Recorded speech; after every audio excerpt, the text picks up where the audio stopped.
Now, radicals are the ones who create the Republican Party in its initial phase in 1854, 55, and in 1856, the Republican Party holds its national convention.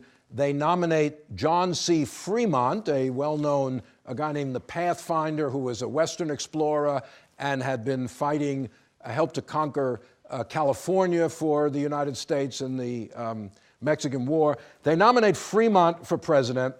The platform of the Republican Party in 1856 is all about slavery. It has almost nothing. There's no economic policy in it, except for a mention that we ought to build more railroads. Nothing about tariffs, nothing about homestead. It's slavery. They condemn, in a famous or infamous phrase talking about the Mormons in Utah, they condemn slavery and polygamy as the twin relics of barbarism. Twin relics of barbarism. See, that's the radical language. Barbarism is what slavery is. Why they went after the Mormons, I don't know. But anyway, they attacked the Ostend Manifesto, which was a manifesto issued by a few Southern American diplomats claiming that the United States ought to basically just invade and take over Cuba as a slave state. They denounced that notion. And they talk a lot about the Civil War in Kansas, which I'll talk about next time. So it's a pretty radical platform. Now, the Republican Party is new. It's not tremendously organized. It does, one of the things that happens in 1856 that boosts Republican support is, let's see if we can find this image. Yes, here we go. The assault in the Senate on Charles Sumner. This is Sumner being beaten on the floor of the Senate by Preston Brooks, a congressman from South Carolina. Brooks had given a speech called Sumner had given a speech called "The Crime Against Kansas," in which he made many negative comments about Senator Butler of South Carolina. Brooks, who was a cousin or relative of Butler, came into the Senate floor the next day after the session was over in order to confront Sumner. He generously waited until the lobby had cleared of ladies, he later said, and then he went up behind Sumner, who was sitting at his desk, and said, "I have read your speech over twice. It is a libel on South Carolina and Mr. Butler, who is a relative of mine."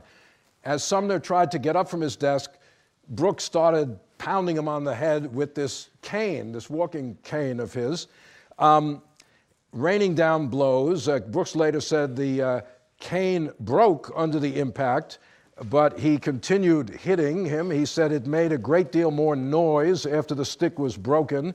"I wore out my cane completely, but saved the head, which is gold." Eventually, other members of the Senate rushed in and stopped this. Sumner became a hero in the North, or a martyr, a victim, and was reelected to the Senate by Massachusetts, even though he was injured so severely that he could not take his seat again for 3 more years. Brooks became a hero in the South. The reaction to this assault is a good symbol of how the sections were dividing. There were many dinners given in Brooks's honor in South Carolina, and he was given gold canes to replace the one he had broken in this. So Brooks said, and there were books about that, this was all a reflection of honor. The notion of family honor was a major, feature of Southern culture. Defending the honor of your kinsman, your relative, the reputation of your state, and you were sort of allowed to do that in an aggressive manner, and it was sort of a form of manliness, to go out there and defend your honor in this violent way. Now, of course, another way of looking at it is sneaking up behind someone and banging him over the head. Doesn't seem very honorable. He might have tried to do it from the front at least, but he was pretty clever. Anyway, but many, this outraged quite a few people in the North who were not sympathizers of Sumner. But anyway, in the end, let's see if we can find our map of the election. Here we go. Fremont is the Republican candidate. James Buchanan of Pennsylvania, who we will talk about next time, is the Democratic candidate. And the know-nothings ran ex-President Millard Fillmore. So there are three parties running.